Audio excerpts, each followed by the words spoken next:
Disc 3. Let's now look at some of the most common head gestures and body language clusters you're likely to see in your day-to-day dealings with others. It's fairly safe to say that nearly every gesture has some kind of meaning, but people rarely think consciously about the effect of many of the seemingly simple non-verbal things they do. For example, when one person hugs another, most observers silently assume that the back patting that occurs towards the end of the hug is a gesture of affection, and that the air kisses made, the sound of kissing the side of someone's cheek, like this, mwah, is also affection. The reality is that the pat is used in the same way professional wrestlers use it, to tell the other person to end the hug and to break the clinch. If you're not really too keen about hugging someone, but you're forced into it because the people ahead of you did it, you're likely to begin the back patting in the air, even before the hug begins. The air kiss is given as a displacement of a real kiss that you don't want to give either. So let's look at the moves we make with our heads. In most cultures, the head nod is used to signify yes or agreement. It's a stunted form of bowing. The person symbolically goes to bow but stops short, resulting in a nod. Bowing is a submissive gesture, so the head nod shows we are going along with the other person's point of view. Research conducted with people who were born deaf, dumb and blind showed that they use this gesture to signify yes, so it appears to be an inborn gesture of submission. Again, the cultural background of head movements are important. In India, the head is rocked from side to side, called the head wobble, to signal yes. This is confusing for Westerners and Europeans who use this gesture to communicate maybe yes, maybe no. As we've already said, in Japan, head nodding doesn't necessarily mean yes, I agree. It usually means yes, I hear you. In Arab countries, they use a single upward head movement which means no, while in Bulgaria and northern parts of Greece, a common no gesture means yes. Most people have never considered the power of head nodding as a persuasion tool. Research shows that people will talk 3 to 4 times more than they usually would when the listener nods their head using groups of 3 nods at regular intervals. The speed of the head nod signals the patience or the lack of patience of the listener. Slow nodding communicates that the listener is interested in what the speaker is saying, so give slow, deliberate clusters of 3 head nods when the other person is making a point. Fast nodding tells the speaker you've had enough or that you want them to finish or give you a turn. There are 2 powerful uses of the head nod. Body language is an unconscious outward reflection of inner feelings, so if you feel positive or affirmative, your head will begin to nod as you speak. Conversely, if you simply start nodding your head intentionally, you'll begin to experience positive feelings. In other words, positive feelings cause the head to nod, and the reverse is also true.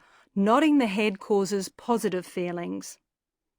Head nodding is also very contagious. If someone nods their head at you, you usually nod too, even if you don't necessarily agree with what they are saying. Head nodding is an excellent tool for creating rapport, getting agreement and cooperation. By finishing each sentence with a verbal affirmation such as, "Isn't it?"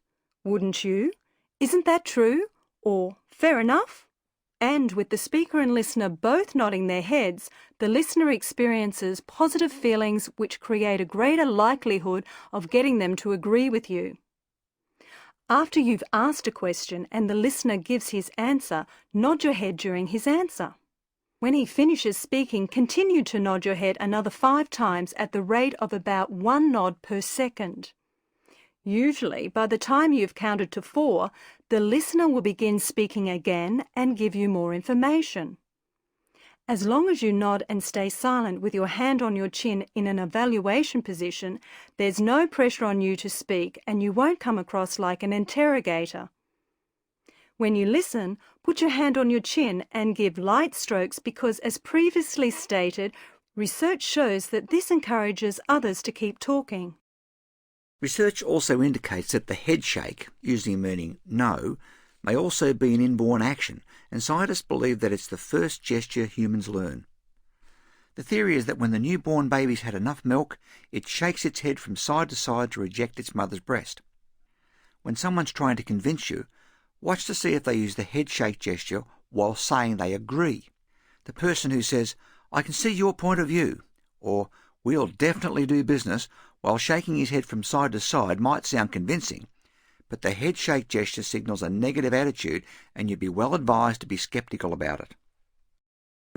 There are 3 basic head positions. The first is the head up, and is the position taken by the person who has a neutral attitude about what's being said. The head remains still, and the conversation may be punctuated by occasional small nods. Hand-to-cheek evaluation gestures are also often used with this position. The head tilt, gesture number 2, is a submission signal because it exposes the throat and neck and makes the person look smaller and less threatening, and the submissive meaning it conveys seems to be unconsciously understood by most people, especially women. If you're giving a presentation or delivering a speech, make a point of looking for this gesture among your audience. When you see an audience tilting their heads and leaning forward using hand-to-chin evaluation gestures, then you're getting your point across. When you listen to others, use the head tilt and head nods, and the listener will begin to feel trusting towards you because you appear non-threatening. When the chin is down in the head down position, it signals that a negative, judgmental or aggressive attitude exists. Critical evaluation clusters are normally made with the head down, and until the person's head lifts or tilts, you can have a problem. Professional presenters and trainers are often confronted by audiences who are seated with their heads down and arms folded on their chests. Other head gestures include the head shrug, raising the shoulders and pulling the head down, which is the cluster used when a person hears a loud bang behind them or if they think something will fall on them. When it's used in a personal or business context, it implies a submissive apology, which detracts from any encounter where you're trying to appear confident. When someone walks past others who are talking, admiring a view or listening to a speaker, they pull their head down, turn their shoulders in and try to appear smaller and less significant. This is known as the head duck. It's also used by subordinates approaching superiors and reveals the status and power play between individuals. Now let's look at some gestures involving the body. The hands on hips gesture is a regularly seen gesture that shows we're ready for action. To appear bigger for fighting and courting rituals, birds will fluff their feathers and cats and dogs will make their fur stand on end.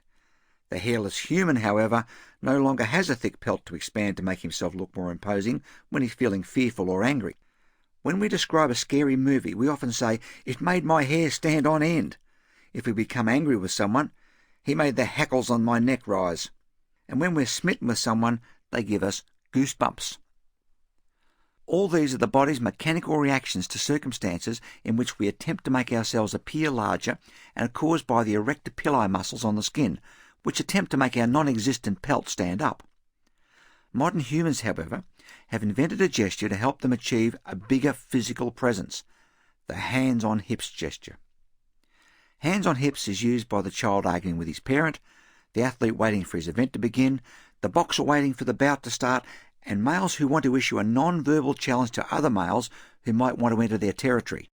In each instance, the person takes the hands-on hips pose, and this is a universal gesture used to communicate that a person is ready for assertive action. It lets the person take up more space and has the threat value of the pointed elbows that act as weapons, preventing others from approaching or passing. The arms being half raised shows readiness for attack, and this is a position taken by cowboys in a gunfight, particularly when it's pointed at the intended victim. It's used everywhere, and in the Philippines and Malaysia, it carries the even stronger message of anger or outrage. Occasionally, the gesture may be done with only one hand on the hip and the other displaying another gesture, and this is commonly used by women who want to draw attention to themselves by using this cluster with a pelvic tilt to emphasize their hips-to-waist ratio, which indicates fertility. Hands on hips is regularly used by both men and women in courtship to draw attention to themselves. The cowboy stance is another common example. The thumbs are tucked into the belt or into the top of the pockets, which frames the genital area and is a display mainly used by men to show a sexually aggressive attitude. It is the most common gesture used in television westerns to show viewers the virility of their favourite gunslinger. This gesture tells others, "I am virile, I can dominate," which is why it's irregular for men on the prowl. Any man talking to a woman while he's standing like this, with dilated pupils and one foot pointing towards her, is easily read by most women. The leg spread is almost entirely a male gesture, and even though it is usually done unconsciously, it sends a powerful message. If one man does the leg spread, the others usually mirror to maintain status, but it has very negative effects when a man uses it in front of a woman, especially in a business context, because she can't mirror it. We've called the next one the catapult. This is a seated version of the hands-on-hips pose, except the hands are behind the head with the elbows menacingly pointed outwards and the legs are usually spread. Again, it's almost entirely a male gesture used to intimidate others, or it infers a relaxed attitude to lull you into a false sense of security just before he ambushes you. This gesture is typical of professionals such as accountants, lawyers, sales managers, or people who are feeling superior, dominant, or confident about something. If we could read this person's mind, he would be saying things such as, "I have all the answers," or "everything's under control," or even, "maybe one day you'll be as smart as me."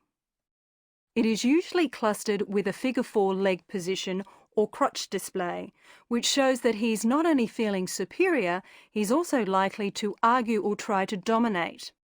There are several ways you can deal with this gesture, depending on the circumstances. You can lean forward with the palms up and say, "I can see that you know about this. Would you care to comment?" Then sit back and wait for an answer. If you're a man, copying the gesture can be a simple way to handle a catapulter because mirroring creates equality. This doesn't work for a woman, however, because it puts her breast on display, leaving her at a disadvantage. Even flat-chested women who attempt the catapult are described as aggressive by both men and women. If you're a woman and a man catapults at you, continue the conversation standing up. This forces the catapulter to change position so that he can continue the conversation. When he ceases the catapult, then sit down again. If he catapults again, stand up. This is a non-aggressive way of training others not to try to intimidate you. One of the most valuable gestures a negotiator can learn to recognise is seated readiness. When you're presenting a proposal, for example, if the other person were to take this gesture at the end of the presentation and the interview had gone well up to that point, you could ask for agreement and would be likely to get it.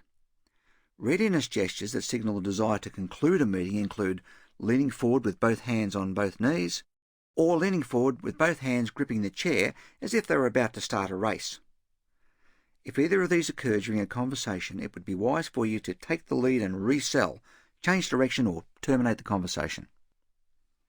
So let's have a recap. The body language signals we've just talked about are fairly easy to observe because most involve big gestures.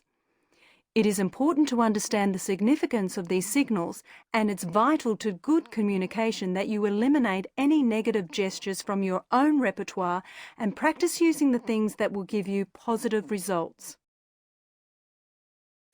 Let's now look at how we build rapport with our fellow human beings, and this can be summed up with that one word, mirroring. When we meet others for the first time, we need to assess quickly whether they are positive or negative towards us, just as most other animals do for survival reasons. We do this by scanning the other person's body to see if they move or gesture in the same way we do in what is known as mirroring. We mirror each other's body language as a way of bonding, for being accepted, and to create rapport, but we are usually oblivious to the fact we're doing it. Mirroring makes others feel at ease and creates good vibes. It's such a powerful rapport-building tool that slow-motion video research reveals that it even extends to simultaneous blinking, nostril flaring, simultaneous eyebrow raising, and even pupil dilation, which is remarkable because these micro-gestures cannot be consciously imitated. Studies into synchronous body language behaviour show that people who are feeling similar emotions or are on the same wavelength and are likely to be experiencing a rapport will also begin to match each other's body language and expressions. Being in sync to bond with another person begins early in the womb, when our body functions and heartbeat match the rhythm of our mother, so mirroring is a state to which we are naturally inclined. Because of the phenomenon of cause and effect, if you intentionally assume certain body language positions, you will begin to experience the emotions associated with those gestures. For example, if you feel confident, you may unconsciously assume the steeple gesture to reflect your confidence. But if you intentionally steeple, you will not only begin to feel more confident, others will perceive that you're more confident. This then becomes a powerful way to create rapport with others by intentionally matching their body language and posture. Men and women differ as far as mirroring is concerned. Geoffrey Beattie at the University of Manchester found that a woman is instinctively 4 times more likely to mirror another woman than a man is to mirror another man. He also found that women mirror men's body language too, but men are reluctant to mirror a woman's gestures or posture unless he is in courtship mode. When a woman says she can see that someone doesn't agree with the group opinion, she is actually seeing the disagreement. She's picked up that someone's body language is out of sync with the group opinion, and they are showing their disagreement by not mirroring the group's body language. How women can see disagreement, anger, lying, or feeling hurt has always been a source of amazement to most men. It's because most men's brains are simply not well equipped to read the fine detail of others' body language and don't consciously notice mirroring discrepancies. As we said in our book, Why Men Don't Listen and Women Can't Read Maps, men and women's brains are programmed differently to express emotions through facial expressions and body language.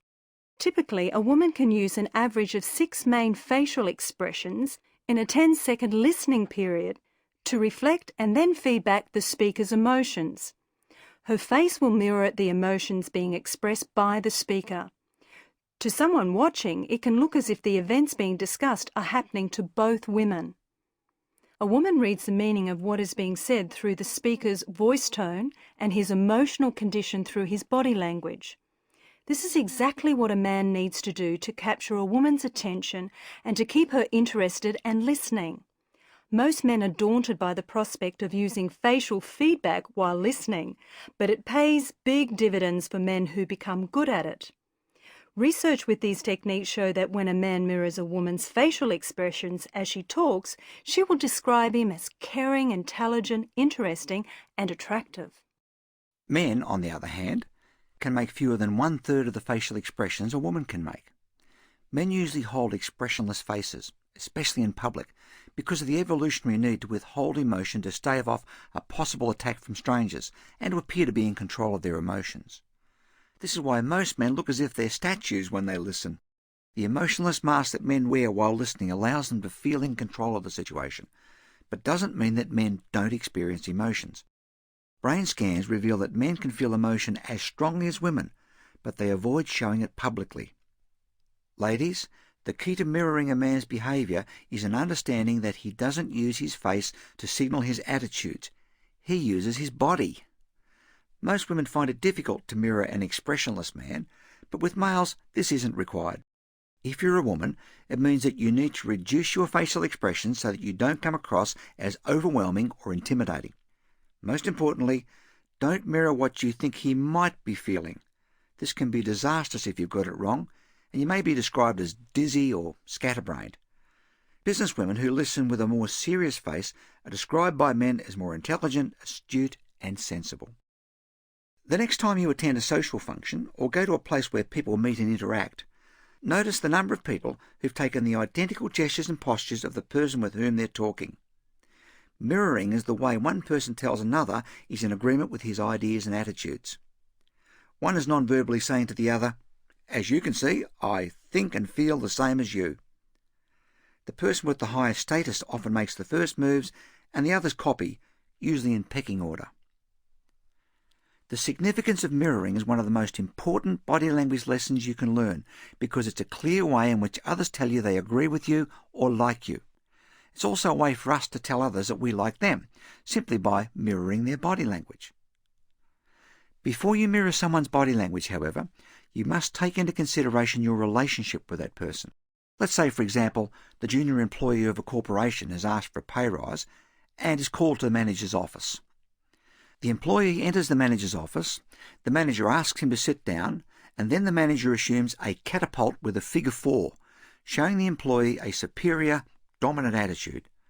But what would happen if the junior then copied the manager's dominant body language while discussing the potential salary rise? Even if the employee's talk was on a subordinate level, The manager could feel affronted by the employee's body language, and his job could be in jeopardy. In a business environment, knowledge of mirroring can deliver vital insights.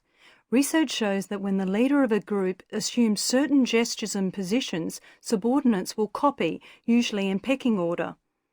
Leaders also tend to be the first of the group to walk through a doorway, and they like to sit on the end of a sofa, table or bench rather than sitting in the centre.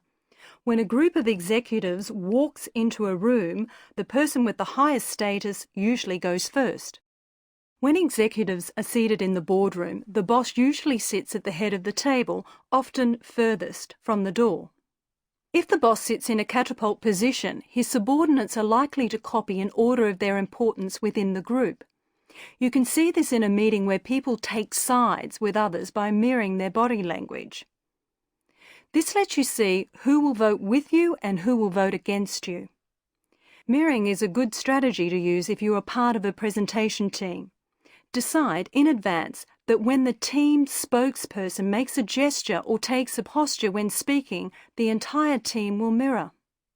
This not only gives your team the powerful appearance of being cohesive, it can frighten the hell out of competitors who suspect something is up, even though they can't quite figure out what it is.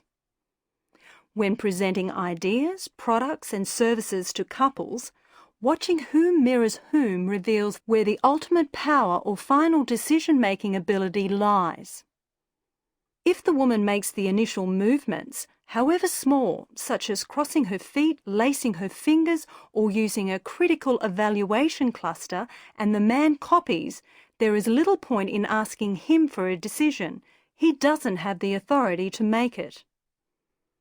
So, to summarise, mirroring someone's body language makes them feel accepted and creates a bond, and is a phenomenon that occurs naturally between friends and people of equal status. Conversely, we make a point of not mirroring those we don't like or strangers, such as those riding with us in a lift or standing in a queue at the cinema. When someone takes a position, you have one of three choices: ignore it, do something else, or mirror it. Mirroring pays big dividends, but never mirror a person's negative signals.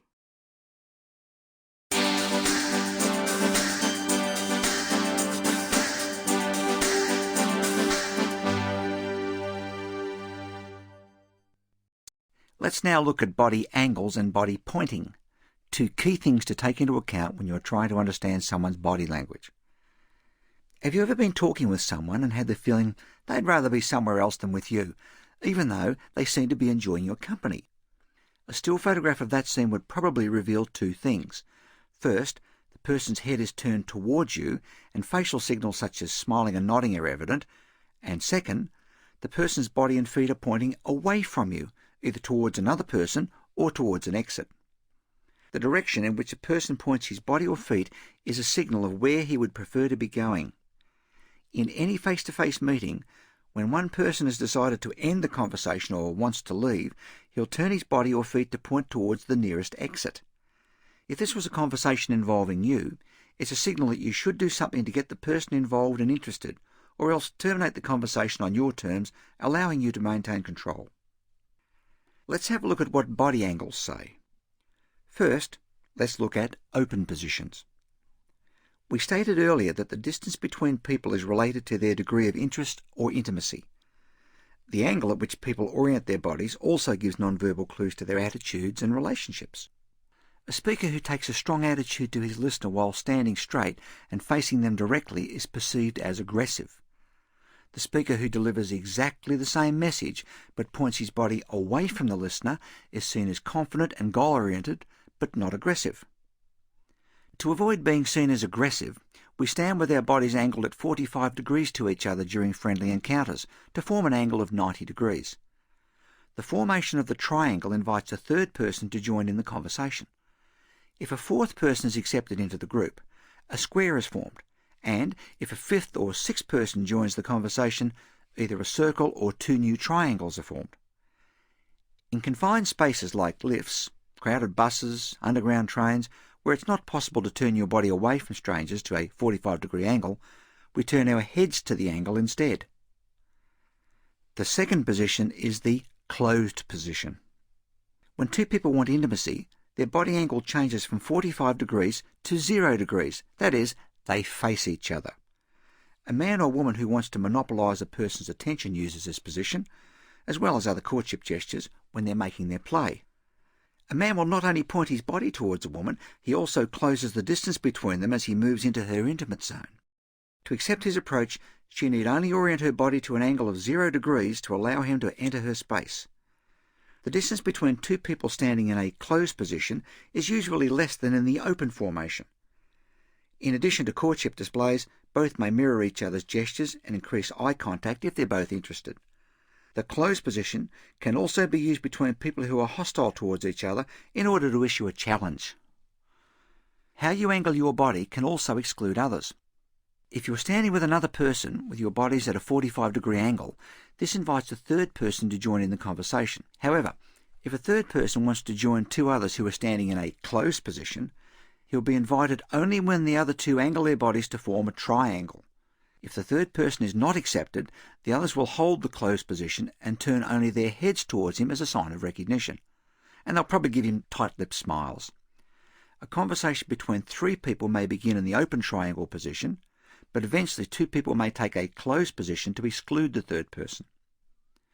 This group formation is a clear signal to the third person that he should leave the group to avoid embarrassment. Body pointing when seated is also clear body language. Crossing the knees towards another person shows a sign of interest in or acceptance of that person.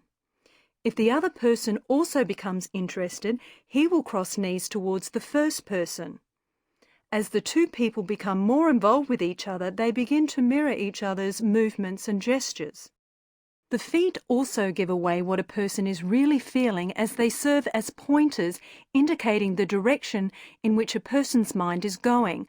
They also point at people who we find the most interesting or attractive. Imagine you're at a social function and you notice a group of 3 men and 1 woman. The conversation seems to be dominated by the men and the woman is just listening. Then you notice that the men all have their front foot pointing towards the woman.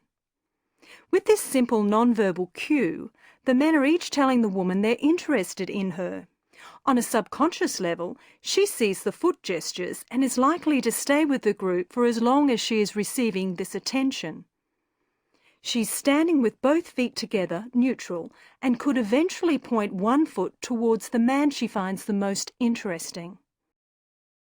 Few people ever consider the effect that body and foot pointing play in influencing the attitudes and the responses of others. If you want to make others feel comfortable, use the 45-degree open position, and when you need to exert pressure, use the direct body point. The 45-degree position allows the other person to think and act independently without feeling pressured. Never approach men directly from the front or women from behind. These body pointing skills take a little practice to master, but they can become natural before long. In your day-to-day encounters with others, foot pointing, body pointing and positive gesture clusters such as open arms, visible palms, leaning forward, head tilting and smiling can make it easy for others not only to enjoy your company, but to be influenced by your point of view. Let's move on to a very important part of body language, courtship displays and attraction signals. Dr. Albert Shefflin, the author of Body Language and the Social Order, found that when a person enters the company of the opposite sex, certain physiological changes take place. He found that high muscle tone became evident in preparation for a possible sexual encounter, any bagging around the face and the eyes decreased, body sagging disappeared, the chest protruded, the stomach was automatically pulled in, pot-bellied slumping disappeared, the body assumed an erect posture, and the person appeared to become more youthful in appearance. A man will stand taller, protrude his jaw, and expand his chest to make himself appear more dominant.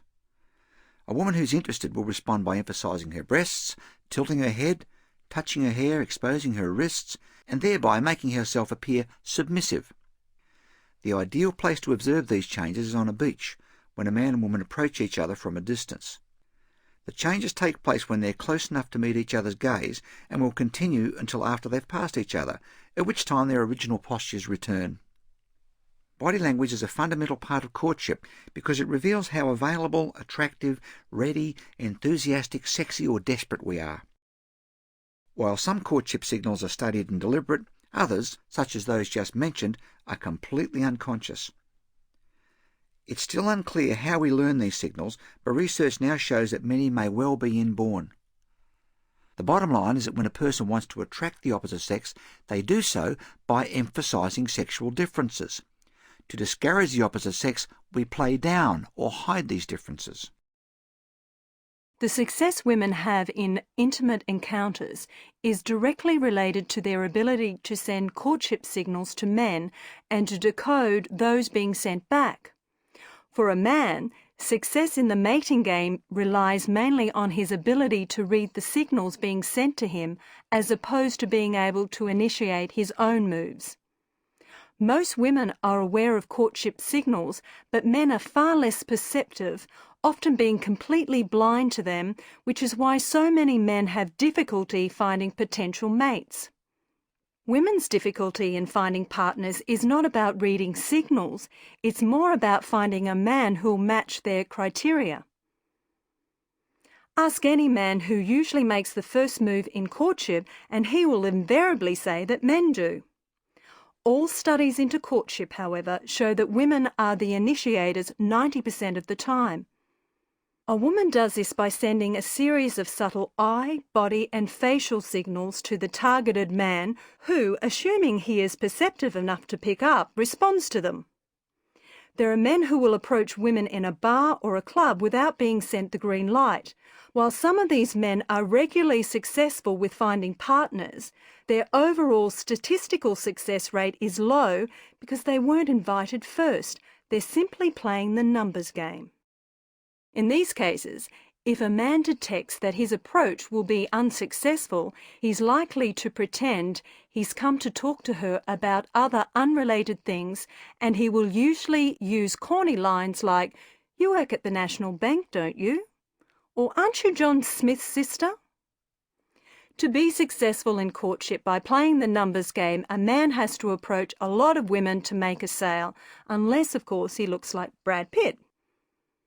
Any man who crosses the floor to chat up a woman has usually done so at her request after picking up her body language signals. It just looks as if he made the first move because he made the walk across the floor. Women do initiate up to 90% of flirtatious encounters, but it is done so subtly that most men think they are the ones taking the lead. Men find it difficult to interpret the more subtle cues in women's body language, and research shows that men tend to mistake friendliness and smiling for sexual interest. This is because men see the world in more sexual terms than women. Men have 10 to 20 times more testosterone than women, which makes them see the world in terms of sex. When they meet a possible partner, women send out subtle but often deceptive courting signals to see whether he's worth pursuing. Women tend to bombard men with courting rituals in the first minutes of meeting them. Men may misinterpret these signals and make a clumsy pass. By sending erratic and ambiguous signals in the early stages, women manipulate men into showing their hand. This is one reason why many women have trouble attracting men. Men become confused and won't make an approach. As with other animals, human courtship follows a predictable 5-step sequence that we all go through when we meet an attractive person. Stage 1 is eye contact. She looks across the room and spots a man she fancies. She waits until he notices her and then holds his gaze for about 5 seconds and then looks away. Now he keeps watching her to see if she does it again. A woman needs to deliver this gaze on average 3 times before the average man realises what's happening. This gaze process can be repeated several times and is the start of the flirting process. Stage 2 is smiling. She delivers 1 or more fleeting smiles. This is a quick half smile that's intended to give a prospective man the green light to make an approach. Stage 3 is preening. She sits up straight to emphasise her breasts and crosses her legs or ankles to show them off to the best advantage. And if she's standing, she tilts her hips and tilts her head sideways towards one shoulder, exposing her bare neck. She plays with her hair for up to 6 seconds, suggesting that she's grooming herself for her man. She may lick her lips, flick her hair, or straighten her clothing and jewellery. He will respond with gestures such as standing up straight, pulling his stomach in, expanding his chest, adjusting his clothing, touching his hair, and tucking his thumbs into his belt. They both point their feet or entire bodies towards each other. Stage 4 is talk. He approaches and attempts to make small talk, using cliches such as, "Haven't I seen you somewhere before?" and other well-worn lines that are purely intended to break the ice. Stage 5 is touch. She looks for an opportunity to initiate a light touch on the arm, either accidental or otherwise.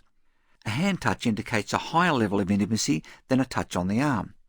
Each level of touch is then repeated to check if the person is happy with this level of intimacy, and to let them know that the first touch was not accidental. Lightly brushing or touching the shoulder of a man is done to give the impression that the woman cares about his health or his appearance. Shaking hands is a quick way to move to the touch stage. These first 5 stages of courtship may seem minor or even incidental, but they're critical to starting any new relationship and are the stages that most people, especially men, find difficult. We'll now examine the signals that are most likely to be sent by men and women during these stages. What follows is a list of the 13 most common courtship gestures and signals used by women everywhere to show a man that she could be available. 1. The head toss and hair flick. This is usually the first display a woman will use when she's around a man she fancies. The head is flicked back to toss the hair over the shoulder or away from the face. It's a way for a woman subtly to show that she cares about how she looks to a man. 2. Wet lips and pouting, mouth slightly open. At puberty, larger, thicker lips become a signal of femaleness because of their contrast in size to male lips. Some women have collagen injected into their lips to overstate this sexual difference and thereby make themselves more appealing to men. Pouting simply increases the lip size display. 3. Self-touching. As stated earlier, our minds get our bodies to act out our secret desires, and so it is with self-touching. When a woman slowly and sensually strokes her thigh, neck or throat, it infers that if a man plays his cards right, he may be able to touch her in these same ways. At the same time, her self-touch lets her imagine what it might feel like if the man was initiating the touch. 4. The limp wrist. Walking or sitting while holding a limp wrist is a submission signal used exclusively by women and gay men. In a similar way, a bird feigns a damaged wing to distract prey away from its nest. In other words, it's a great attention getter. It's very attractive to men because it makes them feel as though they can dominate. In business situations, however, a limp wrist seriously detracts from a woman's credibility, and others will fail to take her seriously, even though some men will probably ask her for a date. 5. Fondling a phallic-shaped object. Fondling cigarettes, a finger, the stem of a wine glass, a dangling earring, or any phallic-shaped object is an unconscious indication of what may be in the mind. Taking a ring on and off the finger can also be a mental representation of having sex. When a woman does these things, a man is likely to symbolically try to possess her by fondling her cigarette lighter, car keys, or any personal item she has nearby. 6. Exposed wrists. An interested woman will gradually expose the smooth, soft underside skin of her wrist to the potential male partner and will increase the rate she flashes her wrist as her interest grows. The wrist area has long been considered one of the highly erotic areas of the female body because it's one of the more delicate skin areas. It's uncertain whether this is learned behaviour or is innate, but it certainly operates on an unconscious level. Women put perfume on the underside of the wrist, believing it has something to do with the wrist pulse distributing the perfume, but its real purpose is to thrust the wrist forward towards a potential partner. The perfume simply draws attention to the woman and lets the man see her under wrists. 7. Sideways glance over raised shoulder. The raised shoulder is self-mimicry of the rounded female breasts. With partially drooped eyelids, the woman holds the man's gaze just long enough for him to notice. Then she quickly looks away. 8. Rolling hips. For childbearing reasons, women have wider hips than men and have a wider crotch gap between the legs. This means that when a woman walks, she has an accentuated roll, which highlights her pelvic region. Men can't walk like this, so this becomes a powerful sex difference signal. It also explains why few women are good runners, because their wider hips make their legs splay out to the side when they run. 9. The pelvic tilt. Medical evidence shows that a woman in excellent health and most capable of successfully bearing children has a waist-to-hips ratio of 70%. That is, her waist is 70% of the size of her hips. This gives her what's known as an hourglass figure. Throughout recorded history, this is the body ratio that has proved the most dramatic male attention grabber. Most begin to lose interest when the ratio exceeds 80%, and for most men, the greater or lesser the ratio, the less attentive he will be. The way a woman highlights this ratio is simple. She simply tilts her pelvis when she stands. 10. Handbag in close proximity. Most men have never seen the contents of a woman's handbag, and studies show that most men are afraid to even touch her handbag, let alone open it. A woman's handbag is a personal item that's treated by her almost as if it's an extension of her body, so it becomes a strong signal of intimacy when she puts it close to him. If she finds him particularly attractive, she may slowly fondle and caress her handbag. She can ask him to pass the handbag or even to retrieve something from it. Placing the handbag near him so he can see it or touch it is a strong signal she's interested. Keeping it away from him indicates emotional distance. 11. The knee point. This is when one leg is tucked under the other and points to the person she finds most interesting. This is a relaxed position which also takes the formality out of a conversation and gives the opportunity for a fleeting exposure of the thighs. 12. The shoe fondle. Dangling the shoe on the end of the foot also indicates a relaxed attitude and has the phallic effect of thrusting the foot in and out of the shoe. This action unsettles many men without them knowing what's happening. 13. The leg twine. Most men agree that the leg twine, which is identical to parallel legs, is the most appealing sitting position a woman can take. It's a gesture that women consciously use to draw attention to their legs. Now let's look at what men look for in women's bodies and vice versa. The research is clear. Men's brains are wired to be attracted to women who show the most healthy reproductive ability and sexual availability. When it comes to body shape, both men and women prefer someone with an athletic body shape. To men, this signals high levels of health and a woman's ability to successfully reproduce his genes. Evidence shows that men are more attractive to women with childlike faces, large eyes, small noses, full lips and cheeks, because these signals evoke paternal, protective feelings in most men. This is why most advertising for cosmetic surgery places so much emphasis on these features. Women, conversely, prefer men with adult faces that show the ability to defend, strong jaws, larger brows, and strong nose. The good news is that a woman doesn't need to be naturally beautiful to attract a man, though beauty certainly does give her an initial edge over competitors. She needs mainly to be able to display the signs that she could be available. This is why some women who are not particularly physically attractive always seem to have plenty of suitors. Overall, a man is more attracted to a woman by the signs of her availability than by her physical attractiveness, and you can learn to practice availability signals.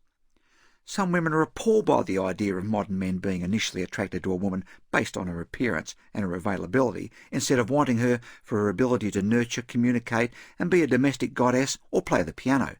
They see discussions on this subject as degrading to modern women. The reality is, you need to attract a man first, before he can find out about all your inner virtues. When you go fishing, you bait the hook with what the fish likes, not what you like. Have you ever tasted a worm? You'd probably be repulsed by the thought, but for a fish, it's his favourite dish. When it comes to a man's favourite female body part, men are universally split into 3 fairly even groups: bums, boobs and legs. In this section, we will be analysing only the physical characteristics of the female body and why each part has such an impact on the male senses. A woman's body has evolved as a permanent, portable sexual signalling system, which is purpose-built to attract male attention for reproduction, and bums, breasts and legs play the most significant part in this process. This may not be politically correct, but it is biologically correct. 1. Bums. Men find rounded, peach-shaped buttocks the most attractive. Human females display enlarged buttocks permanently and are almost always sexually available to males.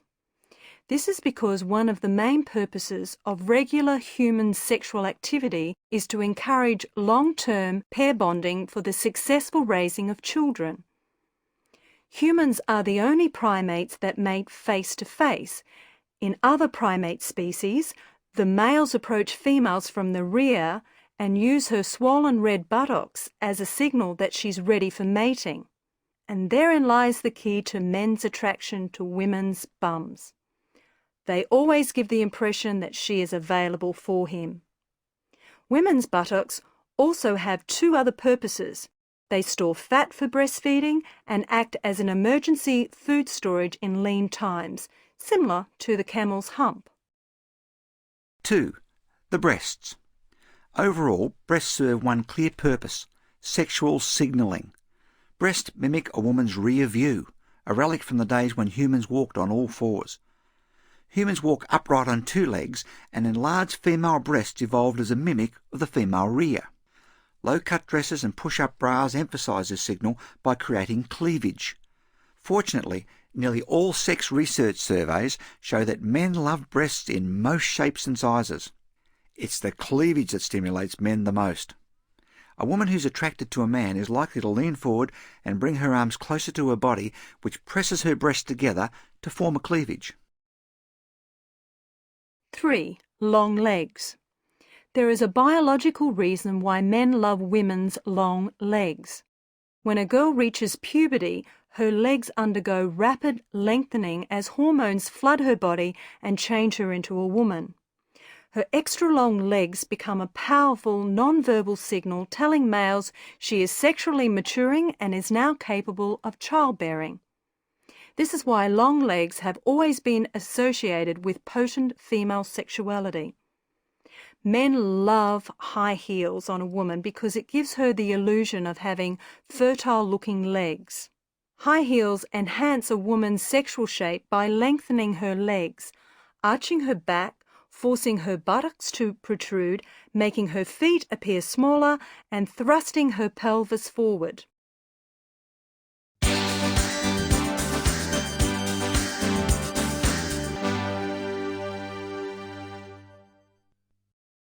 Let's now look at male courtship signals and gestures. Male displays involve shows of power, wealth and status. If you're a woman, you'll probably be disappointed with our summary of male courtship signals because, compared to those of women, there aren't too many. While a woman will dress sensually, wear makeup and use a wide range of courtship gestures, men rev their car engines, brag about how much they earn and challenge other men. When it comes to courtship rituals, most men are about as effective as someone standing in a river trying to catch fish by hitting them on the head with a large stick. Women have more lures and fishing skills to land their fish than any man could ever hope to acquire. In this section, we'll cover the most common male body language signals you're likely to see, much of which is focused around his crotch.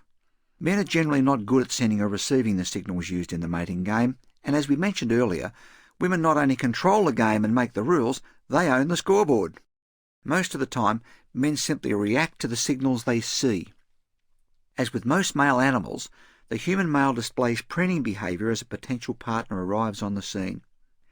In addition to the automatic physiological reactions already mentioned, he will straighten his tie, smooth his collar, brush imaginary dust off his shoulder, touch his cufflinks or watch, and rearrange his shirt, his coat, and his other clothing. Many men understand that talking at length to a woman about the personal, intimate details of his or her life wins points and can open her mind or more to him. At the beginning of a new relationship, a man will often use the talking strategy, but after the honeymoon period he's likely to go back to his stereotypical behaviour of not talking, just sticking to the facts, information and solutions to problems when he does talk. The most direct sexual display a man can make towards a woman is the aggressive thumbs in the belt gesture that highlights his crotch. He may also turn his body towards her and point his foot at her, use an intimate gaze and hold her gaze for longer than usual. When he's seated or leaning against a wall, he may also spread his legs to display his crotch. By spreading his legs to give others a full view of the size of his wedding tackle and giving it the occasional adjustment from time to time, he can constantly assert and reassert his dominant status. Dangling keys in front of the crotch and crotch grabbing while dancing are some of the less subtle crotch displays. Most women can't imagine being in a public place and reaching down to scratch their crotch, and are amazed that men will do this very casually and with regularity. The most common form of public male sexual display is the crotch adjust. Women everywhere complain that they will be talking with a man and he suddenly, for no apparent reason, will start adjusting and handling his crotch. The inference is that his genitalia are so big and cumbersome that they need constant attention to prevent the cut-off of the blood circulation. Watch any group of young males together, especially where macho attitudes are encouraged, such as in sporting teams, and you will see continual crotch adjustment as each male unconsciously tries to assert his masculinity in front of others. Women are horrified when a man then proceeds to get her a drink using the same hand he has just used for his adjustments, and then he greets people with a handshake. If you're a man and you want to find out which women like you, wear a neatly pressed suit and tie, but wear the tie slightly off to one side and put a little lint on one shoulder. Any woman who finds you attractive can't resist brushing the lint off and straightening your tie so that you look just right. So what is it about men's bodies that turns women on? Surveys show that women continually express a preference for men with deeper, smoother voices because deep tones are directly linked to testosterone levels. When a man is around a woman he fancies, he's likely to start speaking in deeper tones to highlight his masculinity, while a responsive woman is likely to start talking in higher pitched tones to contrast her femaleness. Women's sexual responses to men are triggered visually by certain aspects of the male body. When it comes to a woman's favourite male body parts, women are also universally split into three groups: legs, bums, and chest and arms, with bums taking 40% of the votes for first prize. In this section, we will be analysing only the physical characteristics of the male body and why each part has such an impact on the female senses. Overall, women also look for athletic body shape, broad shoulders, muscular chest and arms, and a tight butt. Even in the 21st century, surveys overwhelmingly show that women still want a man who looks as if he can wrestle large animals and fight off invaders. A small, compact bum is the favourite of women everywhere, but few women understand its magnetic attraction. The secret is that a tight muscular rear is necessary to make a strong forward thrusting motion needed for successful sperm transfer during sex. A man with a fat or flabby derriere has difficulty with this forward movement and has a tendency to throw his entire body weight into the thrust. For women, this isn't ideal. By contrast, the small, tight rear promises a greater chance of doing an effective job. Men's legs are attractive to women only insofar as they are symbols of masculine power and endurance. The powerful angular legs of the human male are the longest of all primates, and his narrow hips allow him to run swiftly over long distances to chase and hunt, whereas women's wide hips cause many women difficulty in running. The fact that men and women are initially motivated by body features may be disheartening to some, but on the plus side, everyone has the chance to improve their appearance and to make a conscious decision to increase their attractiveness to the opposite sex. For those who choose to stay as they are, online dating, IT matchmaking, Flirtathons and speed dating events are booming everywhere, and the New York Times estimated that it had an annual turnover of $3 billion worldwide in 2003. So use this new information to your advantage and get out there. We've looked at male and female courtship rituals, so now let's move on to ownership and territory. We stake a physical claim on what we believe is ours. We lean against other people or objects to show territorial claim to that person or object. Leaning against something can also be used as a method of dominance or intimidation if the object being leaned on belongs to someone else. Lovers hold hands or put their arms around each other in public to show competitors they have a claim over that person. The business executive puts his feet on his desk or leans against his office doorway to show his claim to that office and its furnishings. A woman dusts imaginary pieces of lint off the shoulder of her husband to tell other women he's taken. An easy way to intimidate someone is to lean against, sit on or use their possessions without their permission. In addition to the obvious abuse of another's territory or possessions, such as sitting at his desk or borrowing his car without asking, there are many other subtle intimidation techniques, including leaning against his doorway or sitting in his chair. Historically, raising or lowering the height of your body in front of another person has been used as a means of establishing a superior subordinate relationship. Think of the protest rally speaker who stands on a soapbox to be higher than everyone else, the judge who sits higher than the rest of the court, or the Olympic gold medal winner who stands higher than the other medal winners. Despite what may be politically correct to believe about people's height, studies convincingly show that taller people are more successful, healthier and live longer than shorter people. Taller men are seen as more protective and can pass this advantage on through their genes. Men prefer shorter women because it gives men the apparent height advantage. Interestingly, the shorter you are, the more likely it is that you will be interrupted by men. Through the Institutes of Management, we recorded the height and salaries of 2,566 managers at company director level and found that every inch of height above the company norm added almost £400 to that person's salary package, regardless of whether the person was a man or a woman. Being tall, however, is not always a bonus. While tall people often command more respect than short people, height can also be detrimental to some aspects of one-to-one communication. For instance, where you need to talk on the same level or have an eye-to-eye discussion with another person and don't want to be perceived as too big for your boots. If you are a shorter person, there are several strategies you can employ to neutralise the power of taller people who might set out to intimidate you. This is important if you're a woman because women are on average 2 inches, it's about 5 centimetres, shorter than men. Set up a space where you can control the environment by having chairs of varying heights and ask tall people to sit in the lower chairs. Sitting neutralises height, and sitting the Incredible Hulk on a low sofa diminishes his perceived power. Sitting at opposite ends of a table also evens things up, as does leaning in someone's office doorway to talk while they're seated. Talking in a public place, such as a bar or in a crowd or in a car or in a plane, also limits the tactics of taller associates. If someone is overbearing or standing over you while you're sitting, get up and walk over to a window and gaze outside as you discuss an issue. You look as though you're giving deep consideration to the discussion, and the bigger person can't have a height advantage when you aren't looking at them. Finally, acting assertively can also minimise height differences.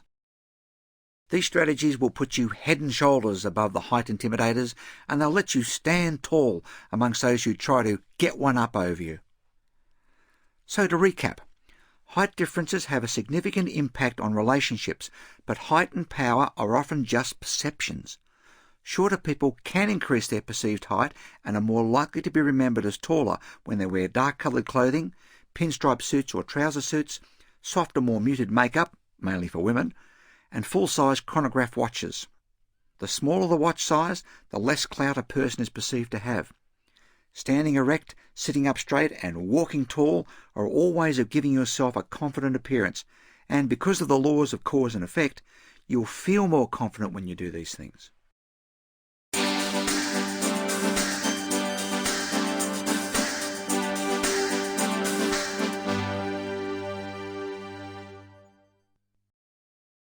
Where you sit in relation to other people is an effective way of obtaining cooperation from them.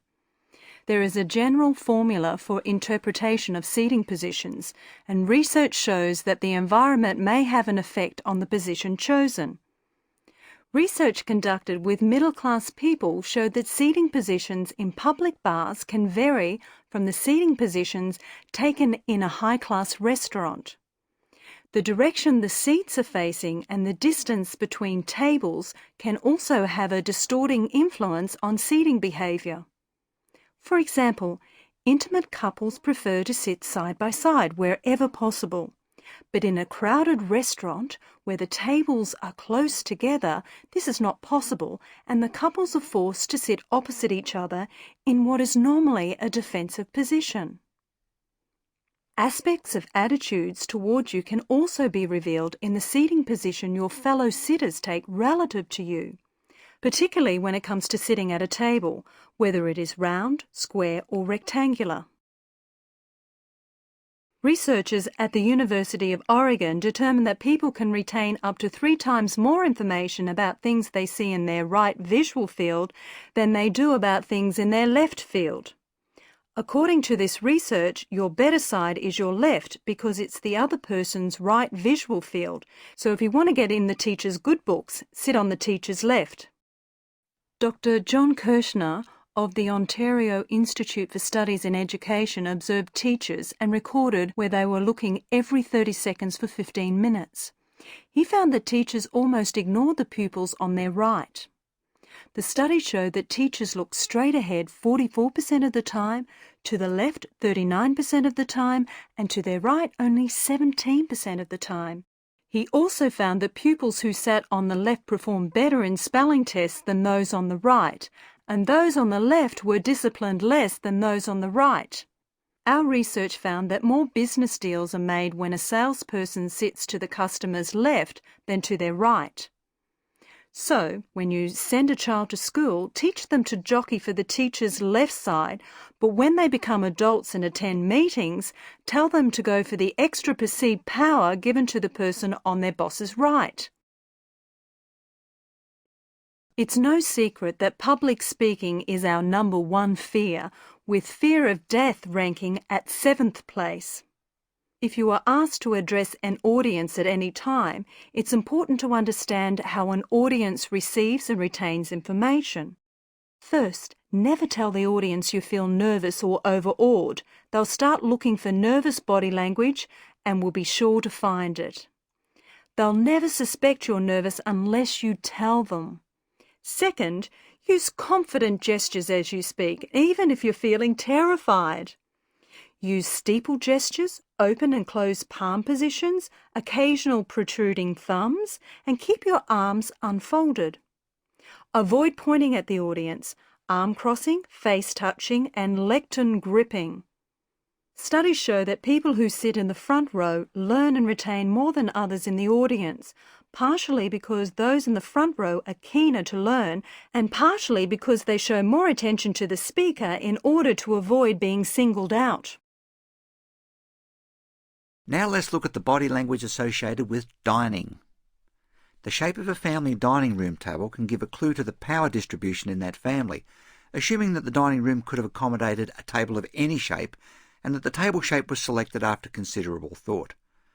Open families go for round tables, closed families select square tables, and authoritative types select rectangular tables. Next time you have a dinner party, try this experiment. Place the shyest, most introverted guest at the head of the table, furthest from the door with their back to a wall.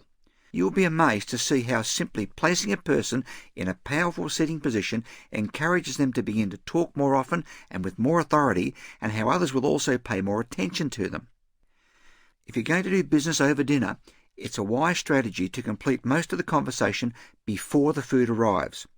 After everyone starts eating, the conversation can come to a standstill, and alcohol dulls the brain. After you've eaten, the stomach takes blood away from the brain to help digestion, making it harder for people to think clearly. While some men hope to achieve these type of effects with a woman on a date, it can be disastrous in business. Present your proposals while everyone is mentally alert. Getting a decision in your favour is easier when the other person is relaxed and his defensive barriers have been lowered. To achieve this end, a few simple rules need to be followed. First, whether you're dining at home or at a restaurant, have the other person sitting with his back to a solid wall or screen. Research shows that respiration, heart rate, brainwave frequencies and blood pressure all rapidly increase when a person sits with his back to an open space, particularly where others are moving about. Tension is further increased if a person's back is towards an open door or a window at ground level. So this is a good position to seat someone you want to unnerve or rattle. Next, the lights should be dimmed and gentle background music should be played to relax the senses. It would be best to use a round table and to have the other person's view of other people obscured by a screen or a large green plant if you want to have a captive audience. To summarise, seating positions should not be accidental. Placing certain people in specific positions can affect the outcome of a meeting. The next time you go to a meeting with anyone, ask yourself, who is the person you want to influence most and where is the best position to sit them to achieve this? If there's no appointed leader, who has claimed a seating position to give themselves the most power? The answers to these questions will not only give you a powerful edge, they will prevent others from trying to dominate or control a meeting. Understanding body language gestures can have a major impact in interviews and office politics. Most of the factual information that comes from the CV, and that's the real stuff about the candidate that is a good indicator of performance, is forgotten if your first impression is not a good one. You don't get a second chance to make a first impression, and your approach, handshake and overall body language are the key factors in deciding the outcome. Let's assume you're going to an interview and you want to make the best first impression. Keep in mind that others form up to 90% of their opinion about you in the first 4 minutes, and that 60 to 80% of the impact you will make is non-verbal. Here are the 9 golden keys to getting it right first time in an interview. 1. Remove your outerwear and leave it in the reception area so you can avoid entering an office with your arms full of clutter.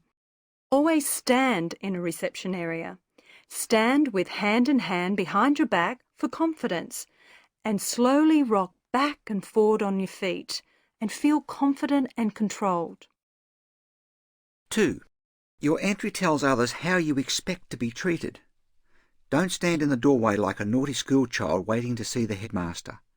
When you walk through the door of a person's office, maintain the same speed. People who lack confidence change gears and perform a kind of small shuffle as they enter. 3. Even if the person is on the phone, rummaging through a drawer or tying his shoelaces, walk in directly and confidently with a smooth motion. Put down your briefcase, folder or whatever is in your hands, shake the person's hand and immediately take a seat. Let the other person see that you are accustomed to walking confidently into offices. 4. For the handshake, keep your palm straight and return the pressure you receive. Let the other person decide when to end the handshake. Step to the left of a rectangular desk as you approach to avoid being given a palm-down handshake. Never shake directly across a desk. Use a person's name twice in the first 15 seconds and never talk for more than 30 seconds at a time. 5. If you are compelled to sit in a low chair directly facing the other person, turn it away 45 degrees from the person to avoid being stuck in the reprimand position. If you can't angle the chair, angle your body instead. 6. If you're invited to sit in an informal area in the person's office, such as at an informal coffee table, this is a positive sign because 95% of business rejections are delivered from behind a desk. Sit upright on the edge of a sofa so that you can control your body language and gestures, and angle your body to 45 degrees away from the person. 7. People who are cool, calm, collected and in control of their emotions use clear, uncomplicated, deliberate movements. Remember that high-status individuals use fewer gestures than low-status individuals. Mirror the person's gestures and expressions when appropriate. 8. Respect the other person's personal space, which will be largest in the opening minutes of the meeting. If you move too close, the person will respond by sitting back, leaning away, or using repetitive gestures such as drumming the fingers. 9. When it's time to leave, pack your things calmly and deliberately, not in a frenzy. Shake hands if possible, turn and walk out. Remember, people always watch you from behind as you leave, so if you're a man, make sure you have shined the back of those shoes. As mentioned earlier, others study your rear as you depart, whether you like it or you don't. When you get to the door, turn around slowly and smile. It's far better that they recall your smiling face than your rear end. If someone keeps you waiting for more than 20 minutes, it shows either they're disorganized or it could be a form of power play. Keeping someone waiting is an effective way of reducing their status and enhancing the status of the person who is making them wait. So always take a book, PDA, laptop or office work which shows that you too are busy and are not prepared to be inconvenienced. And now here are 7 simple strategies designed to give you that extra edge. 1. Stand up for meetings. 2. Sit competitors with their backs to the door. 3. Keep your fingers together. People who keep their fingers closed when they talk with their hands and keep their hands below chin level command the most attention. 4. Keep your elbows out. When you sit on a chair, keep your elbows out on the arms of the chair. Submissive, timid individuals keep their elbows in to protect themselves and are perceived as fearful. 5. Use power words. A study at the University of California showed that the most persuasive words in the English language are discovery, guarantee, love, proven, results, save, easy, health, money, new, safety, and you. Practice using these words. 6. Carry a slim briefcase. Large, bulky briefcases are carried by those who do all the work and are perceived as not being sufficiently organised to get things done on time. 7. Watch their coat buttons. A higher frequency of agreement is reached when people have their coats unbuttoned. People who cross their arms on their chest often do it with their jacket buttoned and are more negative. When a person suddenly unbuttons their jacket during a meeting, you can reasonably assume that they've also just opened their mind. So, to summarise, before you go to an important interview or meeting, sit quietly for 5 minutes and mentally practice seeing yourself doing all the things we've just mentioned and doing them well. When your mind sees them clearly, your body will be able to carry them out and others will react accordingly. In the printed version of the definitive book of body language, we expand this further by discussing office politics and how office arrangement and office furnishings can have a direct impact on status, power and the atmosphere, and how you can arrange an office to have as much power and influence as you want. Sometimes it's not just body language that can speak volumes. Research has shown convincingly that if you change your body language, you can change many things about your approach to life. You can alter your mood before going out, feel more confident at work, become more likable, and be more persuasive or convincing. When you change your body language, you interact differently with people around you, and they, in turn, will respond differently to you. When you first start increasing your awareness of body language, you'll probably feel uncomfortable and self-conscious. You will be aware of practically every expression you make, surprised at how many gestures you make and how often you fiddle with things, and you'll feel as if everyone around is seeing it all too. Remember that most people are completely unaware of what their bodies are doing. They are so busy trying to make an impression on you that they are not consciously noticing what you are doing.